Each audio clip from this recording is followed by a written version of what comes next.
Okay, wow, this is great. Hey, welcome everybody. This is Breakthrough Ideas on the Road, and we are at the Central Illinois Gubernatorial Candidate Forum. And so we're going to have a lot of different candidates just come in. We're going to put this out as part of our podcast, but we thought we would also put it out on Facebook Live. So with me right now in the hot seat, first time, our first person tonight is Paul Schimpf.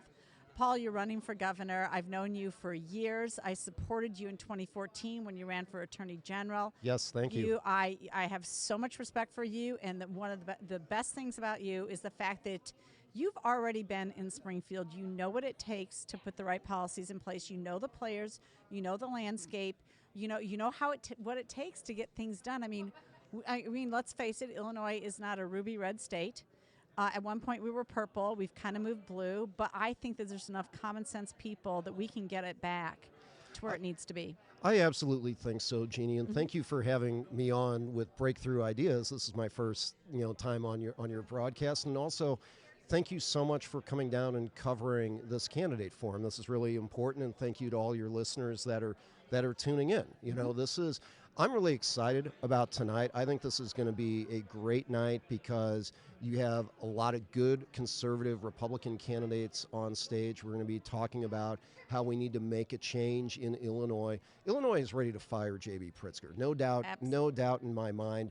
And I think it's a good thing that we have so many candidates running because that just means there's so many more people out there pushing the message that J.B. Pritzker has been a catastrophic failure and that Illinois can do so much better. Really. Yes, and my whole thing right now is like, why can't Illinois look more like Florida than California? I mean, if you want to take two states that are actually moving in opposite directions, we need to look more like Florida, or you could go next door to our slimmer, sexier sister, Indiana.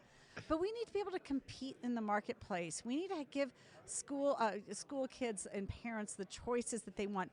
You were the first, and I want to make a point of this because there is an activist group out there now asking candidates to sign some sort of parental pledge. But you were the first one to actually do this a long time ago. Can you talk a little bit about that? Yes, I was, and thank you for bringing that up. Our campaign put out a proposed Illinois Parents' Bill of Rights back in June of 2021 Yes. when nobody was talking about it. And the reason that I put that out was it didn't have anything to do with the mandates or the mask. It was because back when I was a state senator, there was a bill that was passed through the Illinois Senate, the maddest I've gotten in a number of years, but this was a bill that said that schools were going to give 12-year-olds contraception without telling the parents. And that was really when, in my mind, I said back then, 2019, I was like, there needs to be a fundamental reset. It needs to be explicitly clear that it's parents, not the government, that determine their children's education, health care, and maturity into adulthood. So that's one of, we've been running on that issue for a long time. We're still running on that right now. Our policy agenda that we have put out in addition to this Parents' Bill of Rights proposal is called A New Start for Illinois. And 2 of the 6 proposals actually have to do with parents' rights. One of them is a constitutional amendment. Terry Bryant and I worked together on Senate Joint Constitutional Amendment 12. It's a parents' rights constitutional amendment modeled on the Second Amendment. You know how the Second Amendment says the right to keep and bear arms shall not be infringed? This proposed constitutional amendment says that the right of parents to determine their kids' education and health care shall not be infringed. So that's one of our policy pillars. Another one is just if you're going to have state aid in education, curriculum transparency ought to be a requirement for that as well. Parents need to know what their kids are being taught. And increasingly it is hidden from parents. And so we've been taking the fight at the school board level with Breakthrough Ideas because we saw everything was going on. And at first it was about masking and just simply having the right to not have to have your child mask. I mean, we know the results of COVID now. We know that people had options, and why can't your child have options? We know that they were the least vulnerable population to COVID to begin with, and yet it was the most detrimental to their learning to be in a mask all day, especially very young children. And so this fight has been going on, but now it's stepped up. I mean, now you've got critical race theory being pushed into the school districts. You've got social emotional learning, which even when you were a state senator, they started back then pushing social emotional learning. And the concept here unfortunately, is that that the schools think that they are the parent instead of the parents being the parent. And so we came up with these shirts that say "Parents Matter." I mean, we I think love that it. should And be the theme. I love it, Matter. and thank you so much for your activism on this. And one of the things that I admire about you is you don't just talk the talk, you walk the walk. And so many elected officials, so many legislators in Springfield say, "Oh, school board elections are important. They're very the most important election." But then they go out and do stuff like pass mandates, and they act like if the Illinois Senate. People got tired of me saying we are not, nor should we be, a 59-member school board. Mm-hmm. School boards should be making decisions, and they should be accountable to parents. The beauty of having decisions made at the local level is that school boards are not only accessible to parents, they can be accountable to parents. Well, JB thinks that he's capable of being everybody's parent. I mean, that's one. That is the problem here. I mean, tyranny's number one. There's other things though too. But JB will say stuff like he's like, "It's my job to keep you safe." Well, and that's a good soundbite, but. Is it really? No, it's the job of our sheriffs to keep us safe. Keep us safe. It's the job of law enforcement. What the governor should be doing is unequivocally supporting law enforcement and giving them the resources that they need to do their job. So we saw the opposite thing happening lately, and then you saw a lot of Democrats go in and virtue signal at the end of this legislative session because they had passed such the absolutely egregious Safety Act in the dark of the night in January of 2021, and then after people looked at it, they're like, what the heck is going on here? So now they're coming back and saying, oh, well, we're actually for funding the police. Well, no, you're not, because you gave them $200 million and your Safety Act took away 190. Yeah, exactly. Well, in your Safety Act, Sheriff's Association estimate is it's $700 million in cost. Oh my goodness. And local units of government, especially small local government, they cannot afford this. So what's your idea about crime? How do we solve crime? Well, first and foremost, we have to support our law enforcement community. That is the biggest thing that has to happen. And when I'm governor, I'm going to do three things. First, I'm going to be a presence out on the streets with our law enforcement heroes. I mean, I'm not going to be cuffing and stuffing people. That's not the governor's job. Although as a former Marine, you probably could infantry go officer. Infantry officer. I might want to do that. You might have, yeah. But I just want to be out there with them so they know that their governor has their backs unequivocally and recognizes that they represent what is best about our state and nation. Well, I often said when you saw the BLM riots happen in downtown Chicago, and you saw the looting going down and the breaking into storefronts and everything, and especially the Nike store was one of the most prominent ones that was on display. When I saw that, I said to myself, you know what? Honestly, if Mayor Lightfoot, who's a tough talker, by the way, honestly, I think she could compete with the Marines in terms of her She's got language. She's got some vernacular. Yes. Yeah, she can make a sailor blush. I think so. But I mean, I almost said, look, if you really want a tough talk, I'm sorry, but if you had stood in front of that Nike store, I guarantee you that looting would have stopped. Mm-hmm. You had the presence. You called yourself the triple threat, okay? Right. And yet then you didn't use your power when you had it. Well, it's like I said, actions speak louder than words. So, when I'm governor, I will be a presence. I will also, as you talked about, any bill that either defunds the police or doesn't give them the resources and equipment and training they need, that's going to get a veto from me. And then the third thing that I'm going to do, which is just fundamentally different than most any other politician will do, is I'm saying this right now. Okay. As a former prosecutor, worked the Saddam trial, worked attempted murder, rape, I'm going to bring stakeholders together. I've got the credibility to do that and the experience to do that, but this is my pledge. If I cannot significantly reduce the level of violent crime in this state, I will not run for re-election. To me, one of the most galling things about J.B. Pritzker is the fact that, violence has spiraled out of control under his watch, but yet he is running for re-election. And I'm like, really, how dare you? I mean, I would not be willing to do that if I was that big of a failure as governor. Right. So I'm going to hold myself accountable, Right. and that's something that J.B. Pritzker has not been willing to do. Even some members of his own party have called him out and said he's been MIA on the crime issue. So we need a governor that's involved, and we also, one further point too. Yes. Anybody that looked at the passage of the Safety Act, HB 3653, that process was a travesty. It was an insult to all of our law enforcement professionals. And the last vote I took as a state senator, pretty much the last vote, it was in a lame duck session. I didn't have to be there, but I stayed there all night because I wanted to vote no on that so that people knew, that I felt that it was wrong. But nobody should be praising that process. Nobody should be giving kudos to Senator L.G. Sims for his leadership, because that was not leadership. That was corruption just as much as a politician with a freezer full of cash. That was corruption of our system. The fact that you had backroom deals going on, you had our law enforcement kept in the dark, and then you had a vote at 4 in the morning when not a person knew what was actually in that bill.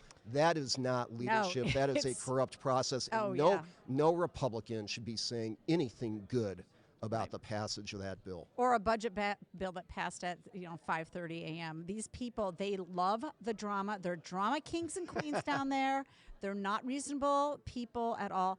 Paul Schimpf, thank you for joining us, our podcast. I want to let viewers know that I've seen you in another forum with Governor Canz too. I will tell you, you have the best answers in many cases, not just on this, but on economics and other things. So folks, I want you to listen to Paul. Listen, I believe this will be rebroadcast, the forum tonight, if you're not able to get one of the 1,000 tickets that are only available. And I think it's a sold-out crowd here, which is terrific. I want you to go back and review it and make a good choice when it comes to June 28th.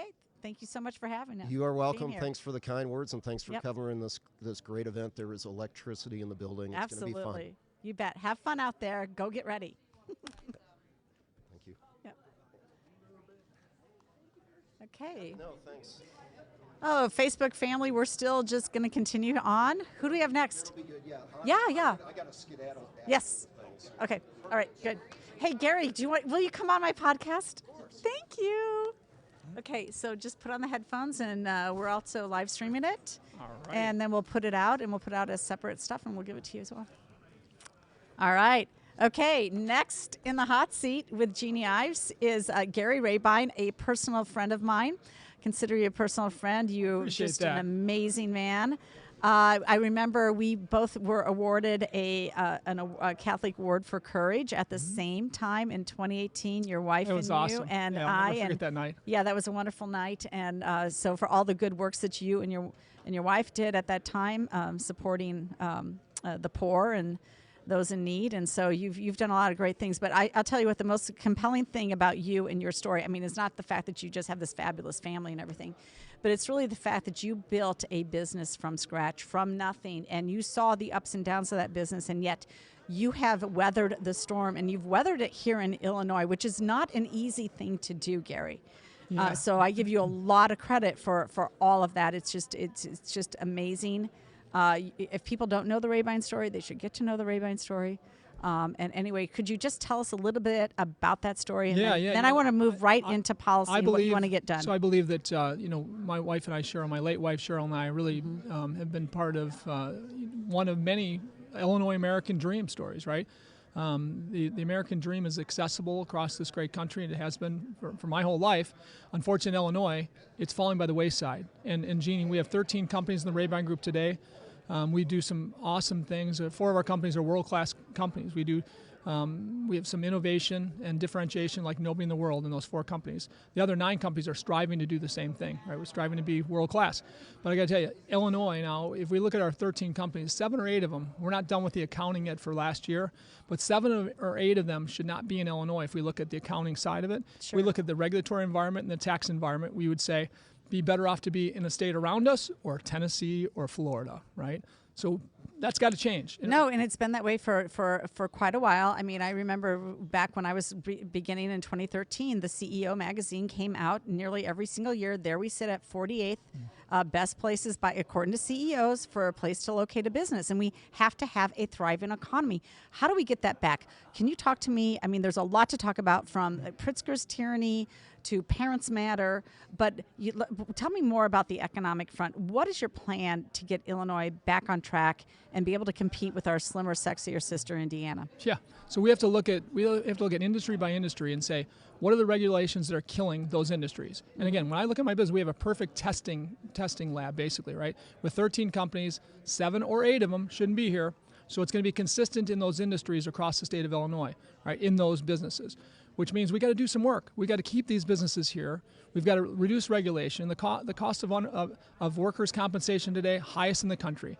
The cost of any insurance in Illinois, highest in the country. So the Democrats will say that they solved that, like in 2012 or 2011, there was a big work comp rewrite. Did that solve anything? Absolutely not. No. It's gone up since then as we put more COVID responsibility on businesses. And I bring that up because you're going to hear lies from the other side about this. Well, we passed a bill to do this. We passed a bill to do that. The reality is that it really hasn't moved the needle. Right, we're still like the 4th highest work comp in the nation, if not more. Oh, no, I think we're number 1 or 2 now. Oh, we're number 1 or 2. But here's the thing: all you have to do is this, Jeannie. Talk to any private equities firm that buys small businesses across the country.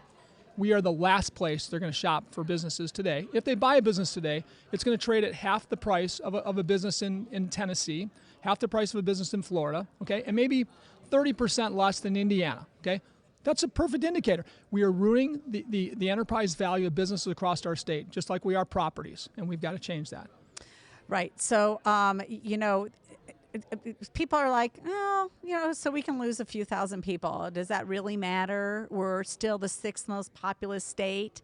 I mean, does that matter? Oh my God! As come on. As you know, Jeannie, when you lose 100,000 people, you lose about $6 billion. I mean, depends on the income levels, but in 2020, $6 billion in taxable income left with 100,000 people. We don't know the numbers and the dollars yet on 122,000 people, but it's sure to be more than $6 billion. And when we say we're taxing that $6 billion at 15%, that's $900 million. If we think it's probably $7 billion in 2021, that's over $1 billion of taxes that left. Okay. We need more taxes. We need more taxpayers. But right? we balanced our budget. We passed the largest budget in the history of the state of Illinois. We've had outmigration for the last 8 years. But, hey, the budget's balanced, right, Gary? So, Jeannie, when you balance your budget at your home or your business, or my businesses, right? Yeah. We usually don't consider loaned money as income. We just don't do that, okay? So how is that part of the equation? Right. In Illinois, it is, you know yes, better than anybody else. I do know. No, it's all a lie. We still have the worst credit rating. There's so much and I tell people, look, I mean, because right to work is an issue that I kind of took on, but I tell people, look, if that is your sort of your mountain you don't want to die on, the one that like really gets people up in arms and all that, fine. We can go ahead and be a union state. We cannot be a union state that enshrines it in our Constitution with Amendment 1. We can't be a union state that is bad on every other economic front, including regulation, including work comp costs, including high property taxes, including all these other little regulations that people don't understand that are part of the business sector. I mean, so if you want to still, like, if that's your big thing, like, we have to have it, right? Which I don't agree, because there's unions in. If we want to be the biggest loser, now, Jeannie, as you know, I have union companies and non-union companies. Yes. Right? We're signatory to the construction unions all over the Chicagoland area and all over Illinois. And we work in other states, and we have businesses in other states that are non-union. And I don't mean to bring up a hot button issue. My point is like, we can't be bad in every category. But guess what? I believe our construction industry is it's unionized. We're not going to change that anytime soon, and that's okay, because I think we have great labor. Okay, but when you look at manufacturers that could grow in Illinois, because should be the best location in the middle of the greatest country in the world for Tesla, for so many of these companies, right? And for us to tell them they must be unionized keeps them from really thinking about Illinois. Okay. If that goes through, and we constitutionally ruin right to work in Illinois, we are done. And the union leaders that think it's okay are totally wrong. There's absolutely zero chance that we survive. If we have no manufacturing, are you kidding me? We're the best, greatest manufacturing state in the country. Yes, and talent moves. So, I mean, just because we have a lot of skilled workers here who want to stay around their family, they will move. When push comes to shove and you can't afford your property taxes and your kids are in crappy schools and you have put them in private school, and then your company just makes that final decision to say, I got to expand elsewhere because I cannot make it. Guess what? That talent will move. Absolutely. I mean, people have to be able to afford to live here. Yes, they do. And it's simple. When you look at Illinois, I believe there's two buckets of tax theft. Okay. One bucket is property taxes, the highest in the country now. And stuff came out today saying we're now the highest in residential. I knew it. We were already the highest in commercial. Okay. Now we're the highest in residential too. Okay. So we're stealing from property owners of Illinois. Hugely. When I look at this, our properties are worth 50% less today than they should be worth if we just went up by the average of the country since 2008. Okay, so there's about $1.5 trillion of lost equity for Illinoisans. Now, the bigger bucket than either one of those is the one I talked about earlier. The enterprise value of businesses is just demolished, okay, in Illinois. We think that's $2.5 trillion of lost enterprise value of small businesses in Illinois. Okay, that's not sustainable. You can't abuse a spouse, you can't abuse a friend and keep that friend or spouse, okay? We're abusing every taxpayer in Illinois, we're abusing every business owner in Illinois, and it can't continue. Well, there you go. Gary, thank you for joining the program. You are eminently qualified to run the state too, as are other candidates out there. As a couple others are. Yes, as a couple others are. Yes, there's a couple others.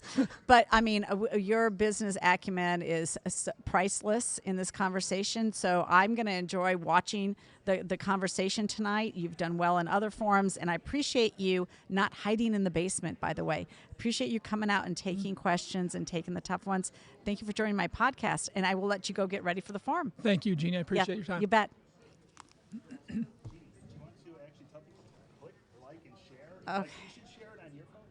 Okay, so I want everybody to click like and share as we do this. Who do we have next? Dan Brady. Do we want to bring him in? Okay, great. Let's talk to Dan. Who do we got? Dan, you coming on? Sure. All right, come on. Come on in. All right. How do I share this, JP? Go to Breakthrough and share it? Go to the live. Okay, sorry, getting this ready. Do you want to do a mic check with him? Yeah, put on your things. Dan Brady, running for Secretary of State. Good, and you probably can hear me better a little bit if you put on those. Mm-hmm. Okay. Yep. So. Look for the live stream. Yeah. Oh, gotta pull that down. Here it is. Okay. I'm gonna ask Jim to take a picture of that. Yep. Okay. Here we go. So do you have a switcher? We're live still right now, Terry. Yeah, hey, welcome. We're going to get Terry Martin in here. He's running in Illinois 13th. Coming up is Dan Brady. Dan and I, this is great. So, Dan, you're on live with us on our Facebook, but this is also recorded as part of our podcast, and we'll be putting it out. Great. So our weekly newsletter listeners will hear this. We'll separate the content as well for easier listening, and you can push it out as well. I know those darn those headphones are really difficult. Yeah, they flip around every which way. Got it. Yeah. Got it. But now you got that. Yeah. So this is a big event, man. This is great. I mean, and so welcome Dan Brady to our podcast. This is called The Real Story with Jeanne Ives because we talk about real stuff, and we talk with real people who have been there, done that. We don't talk about people that are theoretical and stuff, and you have been there, done that. I mean, you have been. I have. Yeah, I know. Jeanne, it's good to be with you. I've been there and done that with you from the standpoint of the state legislature. Yes, and so now you're running for Secretary of State, which I am proud to say that I am supporting you. And I am proud to have that support, believe you me. Thank you. 100%, I appreciate you that heard it very here much. for the first time, but I'm supporting Dan Brady in this race. I'm honored, and I'm honored to be able to do it on your show. I will be voting with Dan. Thank you. So, Dan, tell us a little bit about your history with the state of Illinois, what you've done, and then your background, and then tell us why you're running. My background is I'm presently serving as state representative in the 105th District, Bloomington-Normal area, and McLean, Livingston counties. I've been serving since 2001 and had an enjoyable time serving with you. Yep. Prior to that, I served in county government as McLean County Coroner, and I've been active in a lot of campaigns across the state of Illinois. And it's always fun, it's always exciting, and it's always energizing from the standpoint of who one is going to work for, help out, and the values that they stand for. So there's a few things like, so the Secretary of State's office is really an important office. And I think it's one that is, people don't really know about. They're like, I get my driver's license there, I get my vehicle registration, but it does a lot more. It does. And quite frankly, Jeannie, you're right on. I mean, most people think and interact with the Secretary of State's office from the driver services side of things. But the office does much, much more. And what it does is really touches more lives than any other office, executive branch office in the state of Illinois on a daily basis. And it's the only executive branch office that does not have a Democratic incumbent running for re-election. Well, great. So it's a great opportunity for Republicans to pick up a really Certainly important office. And the other, so I have a question for you. Hopefully I have the answer. Do you plan on hiding $35 million school construction grants in the Secretary of State's budget so that you can, like, benefit a particular, like Mike Madigan's district, like he did? I certainly do not.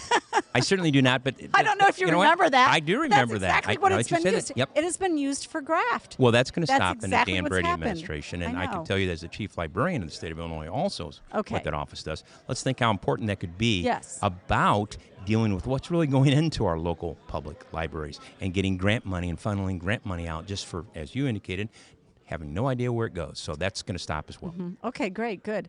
So, what are some other? How's it going on the campaign? What help do you need? How can people connect? It's going with on. you? And first off, let's clear the air. Yes. And that is that this is an office that I've aspired to. I haven't been recruited for. I'm not part of a slate. Yes. I am working very hard, as I do in all my campaigns, just like you, Jeannie. And I will tell you Yeah, I that think somebody actually told me at one time, look, if there's two people together in Bloomington, Dan Brady is there. Well, you and it's really do work it. I mean, you are not afraid to go and press the flesh and meet the people and answer their questions. I was just doing that inside the auditorium, and just like Okay. you, Jeannie, you got to meet the people. It's not something about who's got the most money and what we're going to create and how we're going to suggest or tell people this is what you ought to be doing. That's not politics. That's especially not Republican primary politics, and it No. shouldn't be. I hope we never resort to that. But very, very briefly, in my legislature time, in my county time, very much an organ and tissue donation advocate, legislation dealing with first-person consent, worked with driving senior services issues, worked with legislation on insurance, and the area all across that I'm very, very passionate about is also we've got to turn this office around from the standpoint of technology. And for people who are taxpayers paying for these services and standing in lines or having offices closed, that's got to stop. And that will stop with me. And we're going to turn the office back, and we're going to make sure that it's back to the people and serving the people. It's not about public policy. We've done public policy, you and I both. This is about right. service to the public. That's absolutely right. And so you're just. I'm so glad to hear you say I'm right, No, Jeannie. you are right.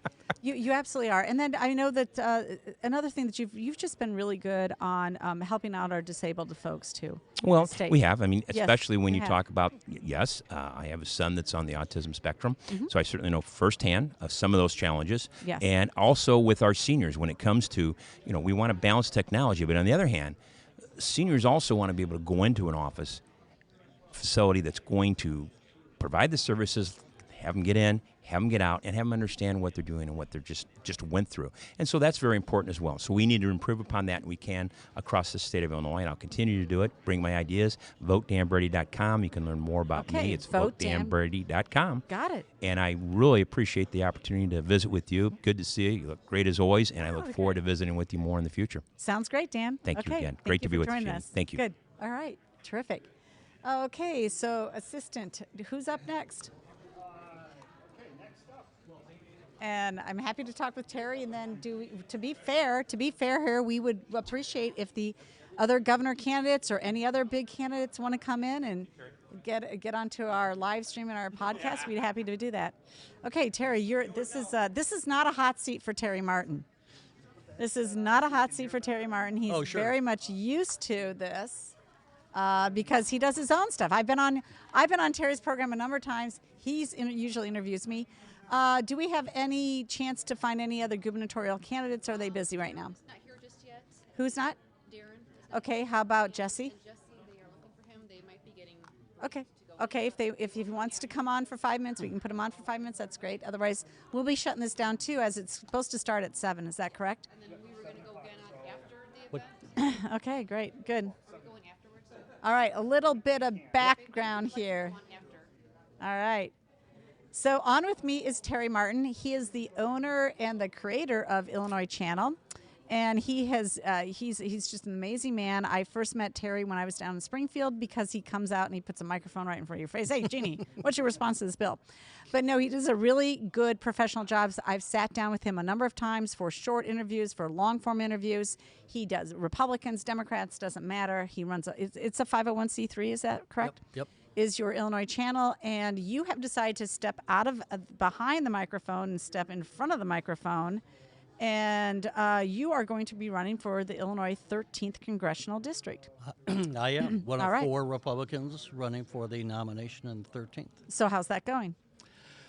You know, it's interesting as you know. I mean, I've covered politics for 30 years, so I know the issues and I Yes. kind of know the lay of the land. But you always learn something new. So I never had to know the organization who was in the Sangamon County Republican organization Okay. versus the Macoupin County or whatever. So I'm learning those things. And, you know, it's interesting, just like my being here in a way. I might have been here anyway, but it's interesting to meet new people and to hear their issues. And so Yeah, that is good. Yes. it's a learning curve for me as a Yes. candidate, even though I know the issues well. Yeah, I would say that you definitely know the issues because you had to cover a variety of issues from, and I know Congressional doesn't necessarily deal with property taxes, but they might deal with a SALT deduction, for example.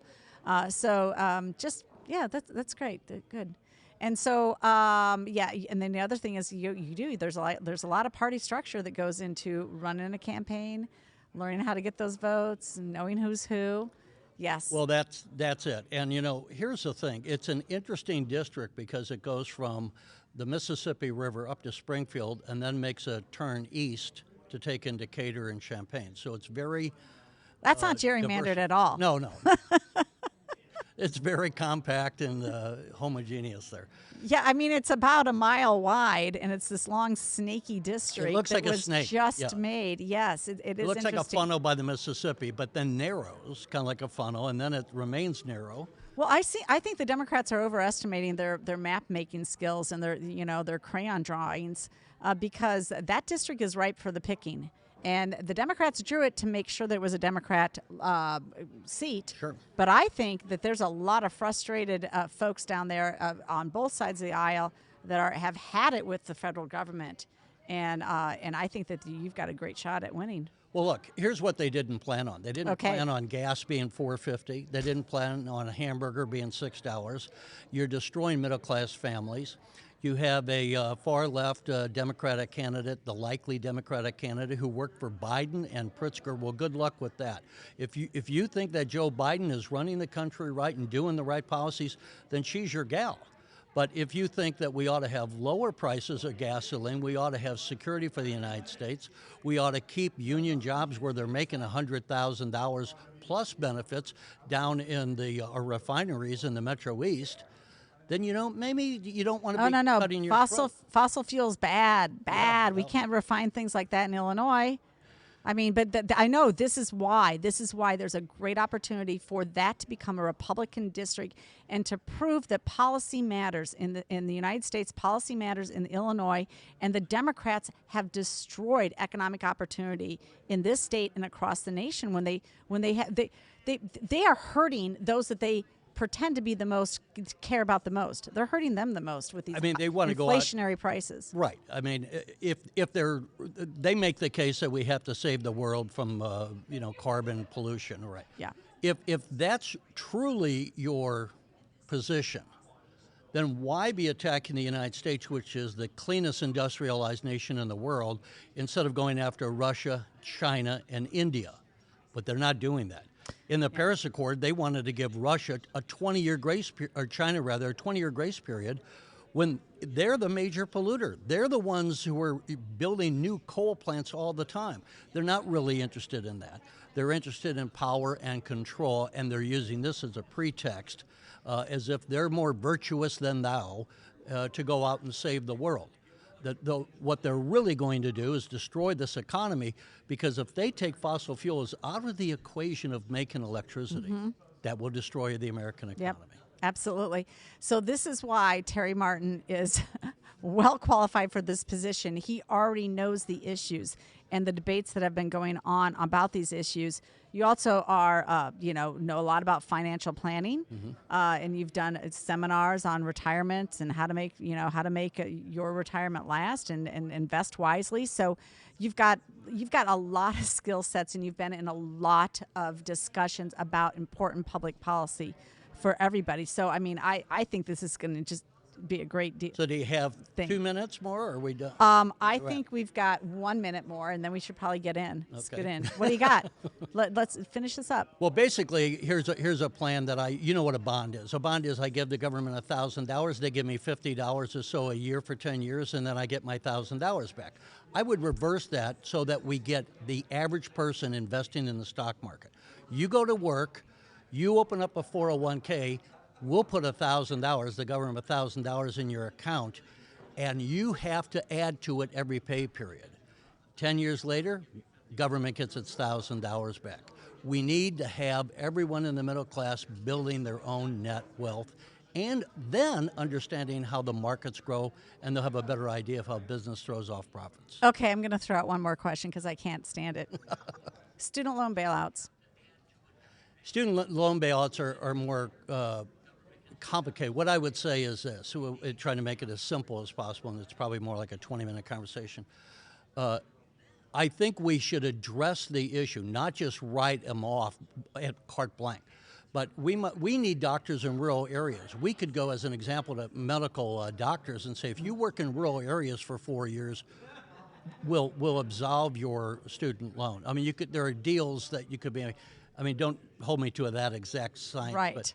But it is overhanging the American economy, kind of like the savings and loan system was. But I didn't take out those loans. My kids didn't take out those loans, and I don't want to pay somebody else's loans, and neither does the welder who never even considered college.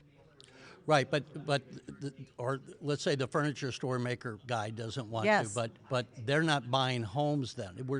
This is the drag on the economy. Because we have Well, people, we need to address also the real cost of the problem of this, which is higher education it's costs a out like of I said, control. it's a complicated control. issue. Yeah. It's not a bumper sticker answer on it. But No, okay, so we'll have to have you back on about that one. All right, thank you, Terry Martin, for joining us. Again, he's a candidate for the Illinois 13th Congressional District, and we're going to get in, and we're going to end this live stream. We're going to end the podcast. We'll be back with some more interviews after the forum's over. Thanks for Jeanne. joining us. take care.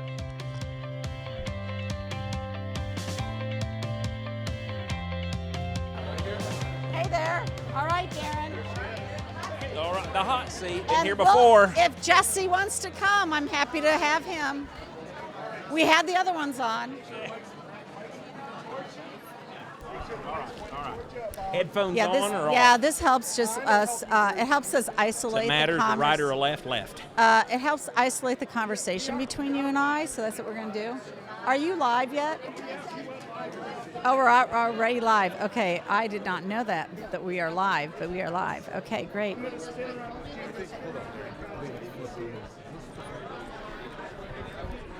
Okay. It's all right.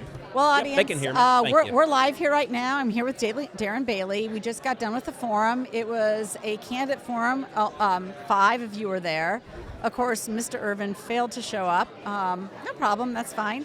We're panning the room a little bit. And then, so we talked to Paul Schimpf already. We've talked to Gary Rabine. And we're just like, this is just like 5 minutes, Darren. Just, give us your thoughts about this race. Tell us what's on your mind. I mean, we're closing in. We've got about 2 months left. And it's a really important race in the state of Illinois. Tell people why it's so important to fire J.B. Pritzker. Absolutely. Well, the interesting thing tonight really gives me a lot of hope. We had 3 counties represented here in Tazewell County, and people are fed up, and for them to stand up and even call out our own leaders of our own party, and we're weak, and we've allowed people like tyrants like J.B. Pritzker to become governor because of failed Republican leadership.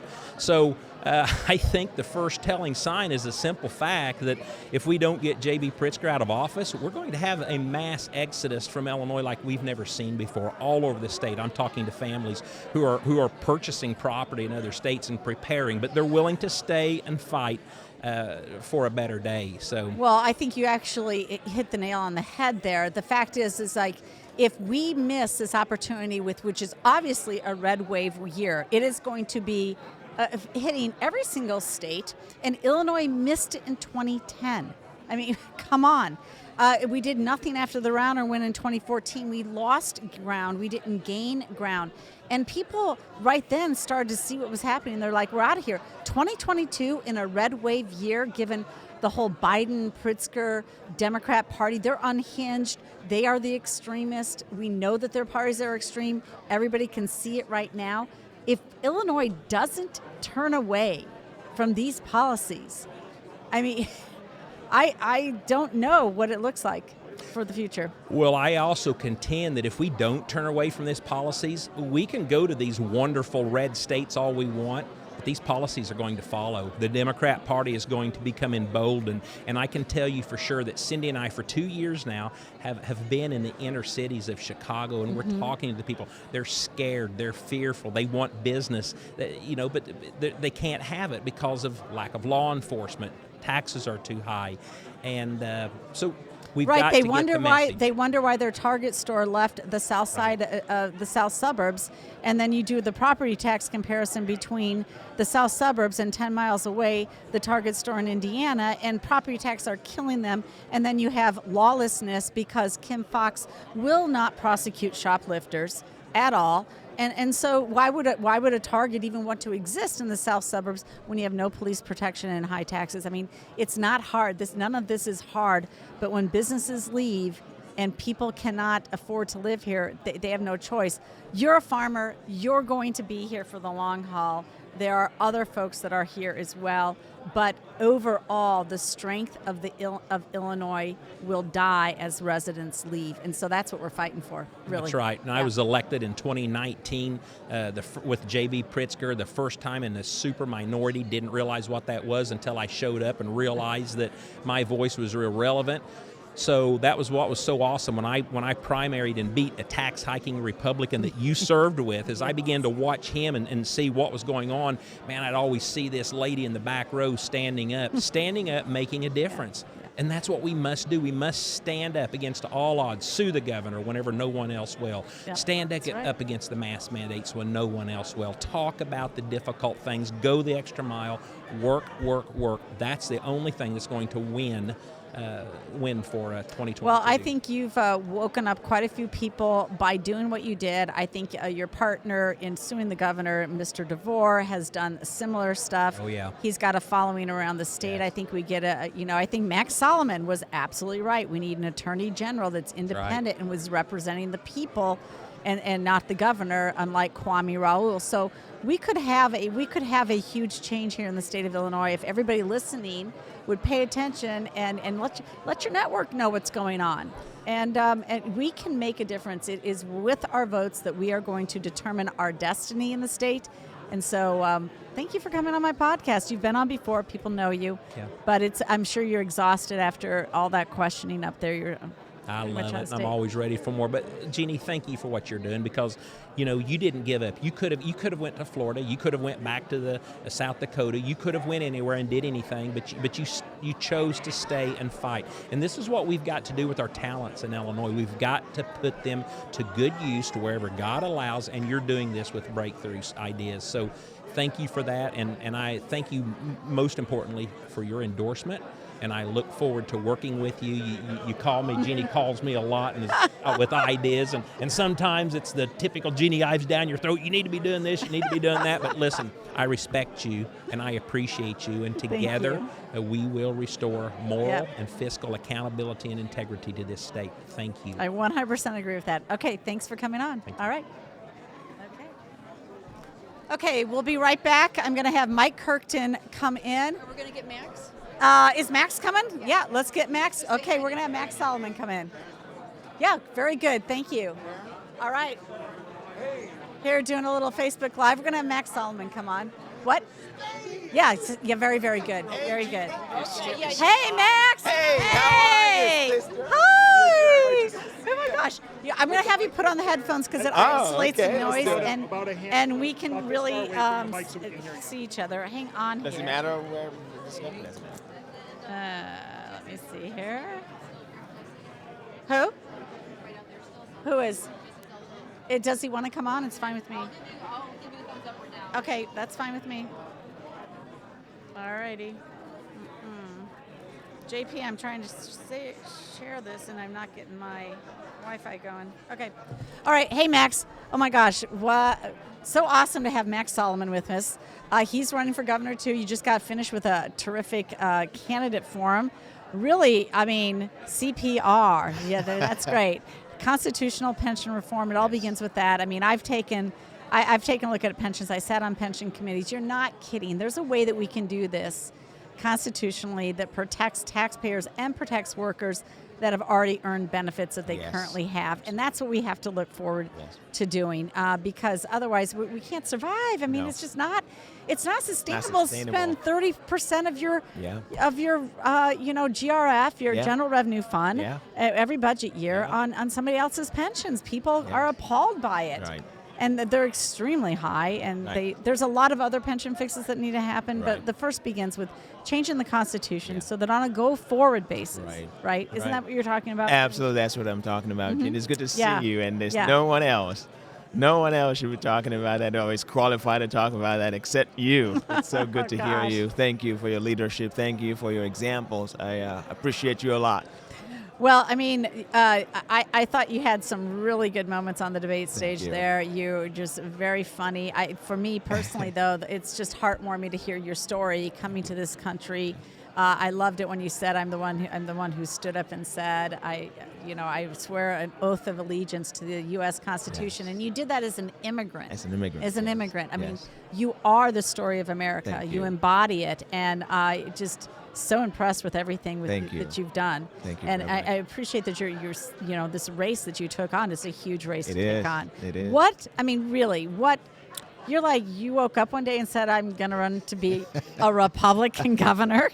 That was bold, wasn't it? Right? How did this happen? But it's a story of watching what's going on in our country, in our state. 2020 was a turning point for me. Okay. When you see the BLM issues, the riots in our country, we almost lost our country. And coming from a dictatorship, I was raised in a dictatorship. I see the signs. I know what to look for. Tell our audience, because I think some people on our Facebook feed may not know where you were raised. Where were you raised? Lagos, Nigeria. Okay. And I grew up under a military dictatorship until I moved out of there in '92.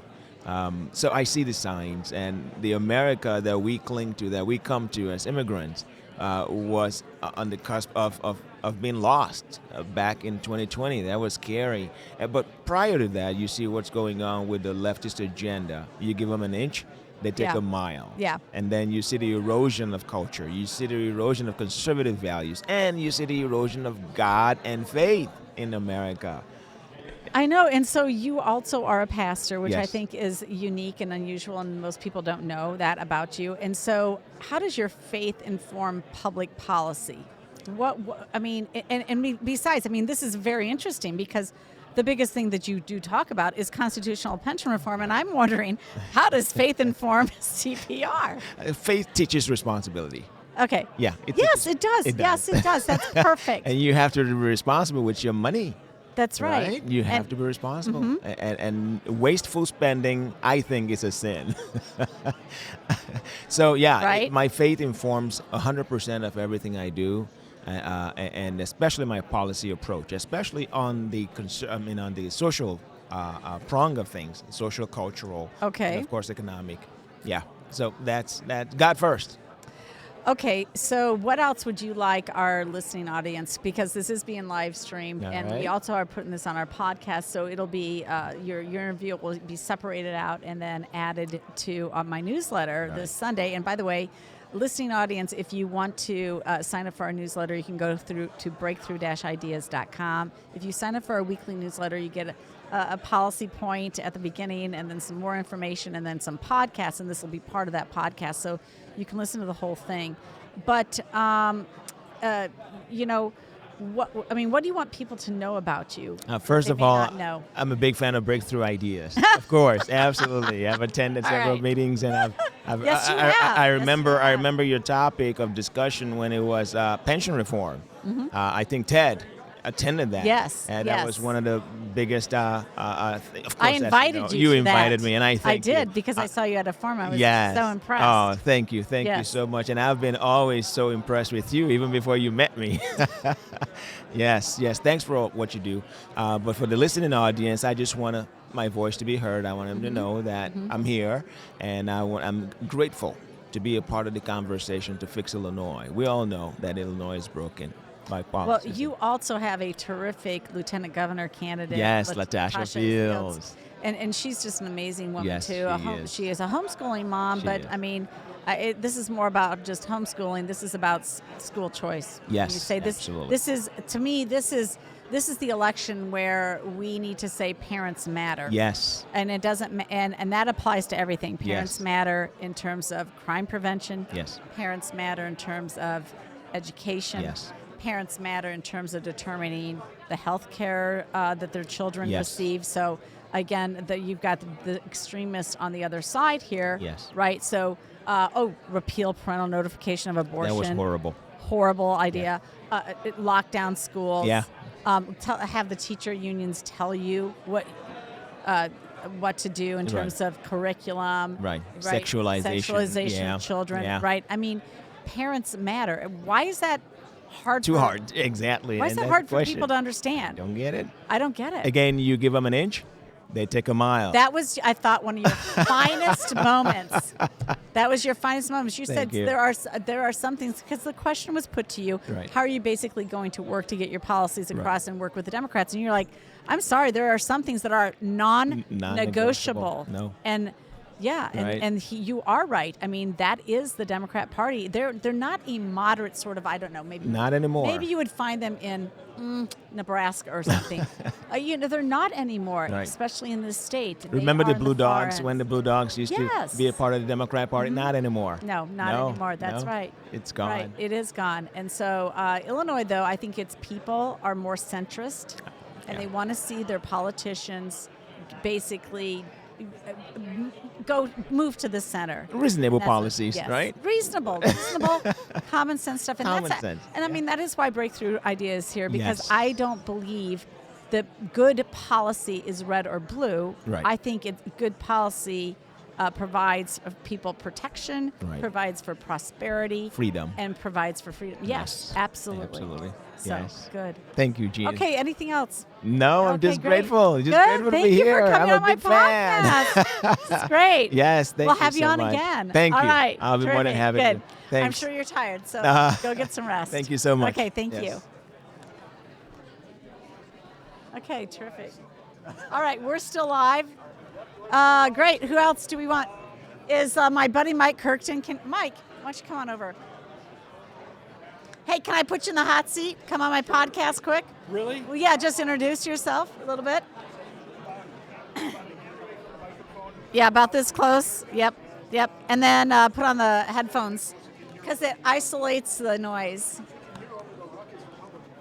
Okay, as Mike's putting on his headphones, I just want to introduce you to Mike Kirkton. He is a retired military infantry officer. Yes. Yes, and he is a farmer. Yes, ma'am. Yes, and he actually has horses. I do. Lives in Gridley, Illinois, and he's currently on the county board. I forgot which county, I'm sorry. Right, that's Livingston County. Livingston County board member. Yes, ma'am. But he's running for state representative in the newly designed 105th Illinois State House District. Right. That's Due to great. redistricting. Yep, Correct. awesome. That's terrific. So, Mike, I mean, I just met you a few months ago. Very impressed with you and your record and thank what you. you're doing and your Illinois roots. You came back to Illinois after serving, how many? 26 years. 26 years in the military. Yes, That's ma'am. terrific. Great. So tell us, I mean, you're getting involved at a different level. Yeah. What did you see? Why are you running, really? Why are you running? I get asked that question a lot. Yes. On my work on the county board, I'm chairman of a committee, and I'm on 2 other committees on the board. And we do a lot of good work for the county. I mean, we're being fiscally responsible with the tax dollars we're given, and I really enjoy that work. And with redistricting, it was recommended to me that maybe I consider running for the 105th on a bigger scale. And I felt like I was making a real impact on the community where I live, And this is just another opportunity to have a bigger impact on a much larger part of my district. So you probably found, like I did when I served on Wheaton City Council, that there are only you're limited when you're serving in a local office in terms if you really want to protect taxpayers, if you really want to move your business climate forward in your area, you're limited by state policies that impact everything else. Like there's only so much you can do on a county board with property taxes, right? That's right. There's only so much you can do when it comes to income taxes. Can't really affect that. Nope, that's something that comes straight from the state government. Can't really do a lot with union contracts. Can't do a lot with business tax incentives. I mean, there's very limited stuff that you can do. The big power rests, as it has always rested, and by design, by Mike Madigan's design, the big power rests in Springfield. Well, that's correct. And being a Republican in a super minority, it makes it even tougher. So there's much more challenges. The way I saw it. Hopefully you get out of that super minority, though. Hopefully, yes. We need people to get out and vote. Yes. But, I want my voice to be heard, and I want the voices of my constituents in the 105th District to be heard. Mm-hmm. And sometimes it's saying no, whether they want to hear that or not. It's whether the Republican Party wants to hear that or not, but it's standing up and saying no and raising my voice for my constituents in my district. That's what comes first, and that's the impact that I can have. Yes, you are correct. At the county level, we are limited by what goes on at the state and at the House of Representatives. And so that's what encouraged me to step up and become a state representative, is to represent those constituents, and when it's called for, to say no and make sure my voice is heard. I may not get everything I want, probably won't, but I'm bloody well going to be heard in Springfield for my constituents in my district. That's great. Okay, so let's just turn this a little bit. I'm ex-military too. Yes, ma'am. Yep. I served 6 years. Not quite yours longevity, but I mean, let's face it. But you still serve, and I appreciate it. Yes, I did. And thank you for your service. You're welcome. Yeah, my son's a Navy pilot too. Yeah. That's right. I know he went to the dark side, but hey, we still allow That's him your in. fault. I know. What can I do? But it's an authoritarian environment, right? That's correct. It's rules based. It's very authoritarian. At the same time, we rely on small unit leaders to make the decisions that is best impacting their mission, right? Right, correct. Okay. Well, what did we find in 2020 under J.B. Pritzker? We had an authoritarian leader who didn't let anybody make their own decision at the local level. That's because he was making it all through executive orders. I mean, not even the Army acts this way, right? No, not even. I mean, not we have even. standards and protocols, but we still right. allow for flexibility. This guy was a dictator. That's correct. I mean, at least in the military, we still have the Uniform Code of Military Justice that everybody has to follow. In the state of Illinois, we have a constitution. However, the governor chose to ignore it and rule our state through executive order. And all it did, like most of the Democrats have done, is just continue to foster fear. And that's what they rely on, is fostering fear. To me, it's about freedom and making our own choices. Like in schools, it should be the parents that decide what their kids learn, not the teachers' union and not the teachers that decide. But I think parents should be involved first and foremost. Well, I personally feel like this is the signature issue, and I just got talking with, Governor candidate Max Solomon about this. I mean, I'm calling this the election of Parents Matter, and that is, and we've gotten so far afield from that. I mean, honestly, J.B. Pritzker thought that he could parent the entire 12.8 million people that live in the state of Illinois. That was his idea. So what do you do to stop that nonsense if you're just a state rep from the 105th legislative district? Well, I've said, it's about saying no. I mean, I'm not going to lie to you or have grandiose plans that I'm going to come in and lower taxes and I'm going to do all these things. Because you can't individually do that. No. I mean, honestly, and I'm a little abbreviation here. You did have some candidates get up there today and say, I'm going to do this, I'm going to do that, without saying, we have to win the majority. Correct. Right? And we have to take ourselves at least out of the supermajority so that you can stop the bad legislation as well, at least in one chamber. That is our fight here. Right. But for them to get up and just like, I'm going to do that. No, sorry, we have laws and they have to be passed, and so you got to rescind some of these. But go ahead. I heard but there's other candidate- things you can do. Yeah, Go ahead. there is things you can do as you voice your constituents for your district. You know, I heard another candidate call all our legislators lazy and stupid, and I take exception to that. Yeah. Because I think there's a lot of good Republicans out there doing the best they can, in trying to fight the good fight. A great example that I want to bring up, I hope it's okay, Sure. is Senator Sally Turner. Okay. She proposed a bill to cap the motor fuel tax. It's a great bill. It's a great idea, and would still be able to provide money and tax dollars for roads and bridges improvement. Those are the right ideas, and so that's why I take exception that we don't have legislators in our party trying to do the right thing, out there fighting the good fight.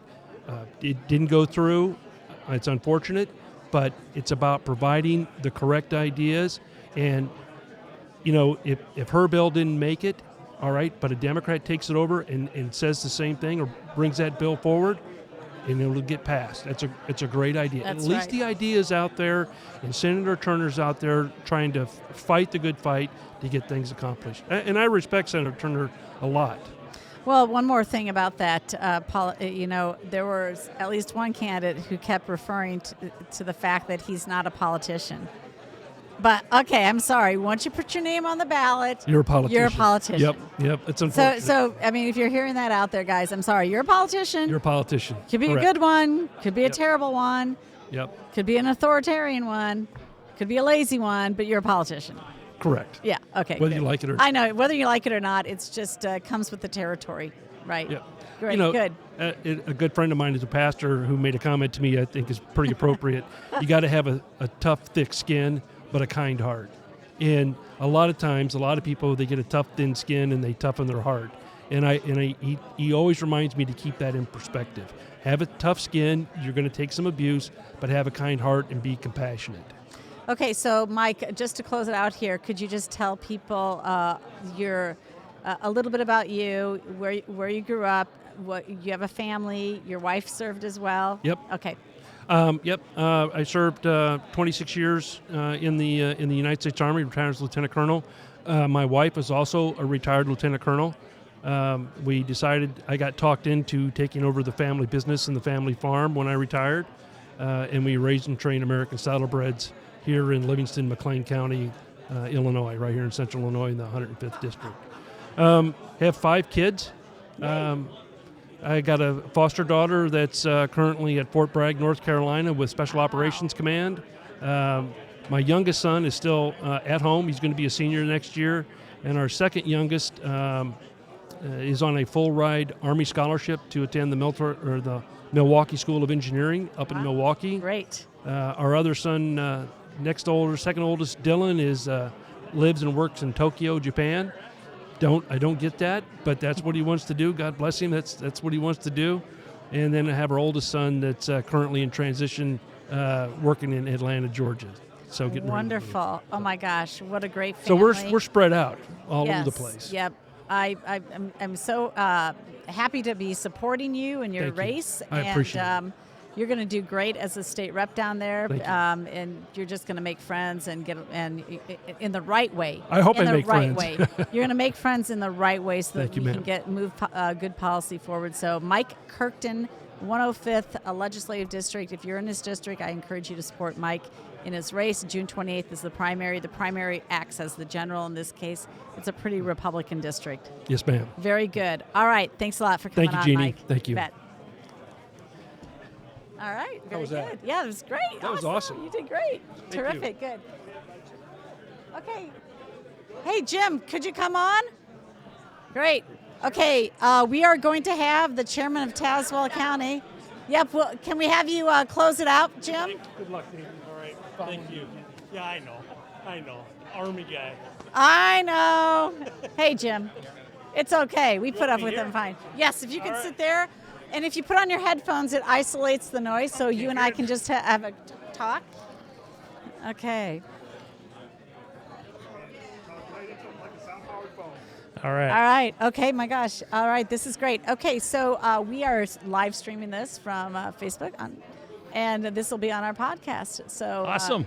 Thank you so much, Jim, for putting this forum together. Hey. It's not an easy task. No, it has been many sleepless nights. And when did you start planning for this? Probably about 3-4 months ago. Yes, it's a long time coming, Yeah. right? And you are the chairman of Tazewell County Republicans, is that correct? I am. It sounds impressive, but Yes, yeah. I know that it's great. I mean, yeah. And so why don't you tell our listening audience, I think a lot of my followers might not, well, probably are up in the collar counties, but Sure. Tazewell is, we're right near Peoria. Yep. Yep. We're in the heart of the Illinois, and about 135,000, 140,000 people down here, and it's pretty red as far as Republicans Yep. So the go. entire county is about 140,000. Do you have more cows than people? Yeah, Or you're we not do. Quite there? Oh, you do? Okay, you do have more cows than people. You also have absolutely gorgeous farmland because you We kind of do. follow along a riverbed. Yeah, we Yes, do, and, yes. and we have some great people down here. We've got course. my team that works with me in the Tazewell County Republican Party. They're fantastic. I get to be the smiling face to do this kind of stuff, but they're the ones that did a lot of the heavy lifting, and I got to give credit to all of them. So one thing that a lot of people were kind of messaging back and forth Yeah. about is how could they have listened to the forum live? Well, It wasn't possible, right? No. No, okay. No, we didn't have it. We weren't live streaming it, and we wanted to fill this auditorium, and we thought if we tell everybody we're going to live stream it, then they're going to stay home. I mean, we sold this venue out in terms of RSVPs. It holds 1,000 people. We had 1,000 RSVPs. Obviously, we didn't have 1,000 people here. I think we were closer to 700 or so, 750. It was still a great But showing. It was a great showing, and there was so much energy and so much to talk about. So it was really professionally well done. I mean, the questions were well thought out. thank you. spent a lot of time Yeah. phrasing them correctly Yeah. and being specific about what you wanted them to answer. And so where can people who want to see that, will you be putting a Yes. tape out? Yep, we're going Okay. to post it online. Okay, where would it'll they be on find it online? TazwellCountyGOP.org. Okay, and do you know when that will be available? I don't, but it'll be in the next day or so. Okay, great. Yeah. TazwellCountyGOP.org. And so I think, JP, we're going to make sure that is a link that we put out on our newsletter Okay. that goes to a lot of different people in the state of Illinois. Yeah. Great, good. Good. So you've got to be exhausted full day. I'm exhausted, but Yes. I am so happy. I mean, Yes. there was so much energy in there. The way the candidates interacted, which is something we wanted to show. And I was so happy the media, you guys are here to be able to see that and put it out there. Because Yeah. what's going on up in Chicago it's not a good thing. It's pretty No, disgusting, actually. It's not, and we don't want to taint a good form with all that. Darren Bailey addressed it some degree. That definitely has to be addressed by Yeah. party leadership. Yeah. Having gone through it myself Yeah. in 2018, it's too bad that it's happening now. Well, we had the sixth stool out there. Yes. And there was a reason for that, and there was a message that we thought needed to be sent. So, Well, this is great. People in the collar counties, honestly, I don't think that they understand the rest of the state. Yeah, no, You're they a don't. big, diverse state. Yeah. Wonderful people, a wonderful, diversity of just businesses, landscape, you name it. Illinois has it all. So, is this the year? Is this the year, Jim? it is. I feel it. I mean, I feel it, and I think one of our candidates was on that stage tonight. One of our next governor is I on believe that you're stage. right. Yeah. I do believe you're correct. Yep. All right. I know it. So. Well, thank you for all your hard work. Hey, my Appreciate what pleasure. you did. You bet. Successful forum. Good Not an talking to easy you thing, guys. but you did great. Yeah. Thank Okay. you. Thanks for having me. All right. Okay, so we're closing it out for tonight. Thank you so much for listening in. And again, you can listen to the entire forum that was broadcast tonight. You can listen it to TazwellCountyGOP.org. TazwellCountyGOP.org. We'll put out the link in our newsletter. If you're not on my newsletter, go to breakthrough-ideas.com and sign up for our newsletter. You'll get a once-a-week newsletter about policy stuff and podcasts and things like this and other events that are scheduled so that you can participate and be better informed. So thanks a lot for listening.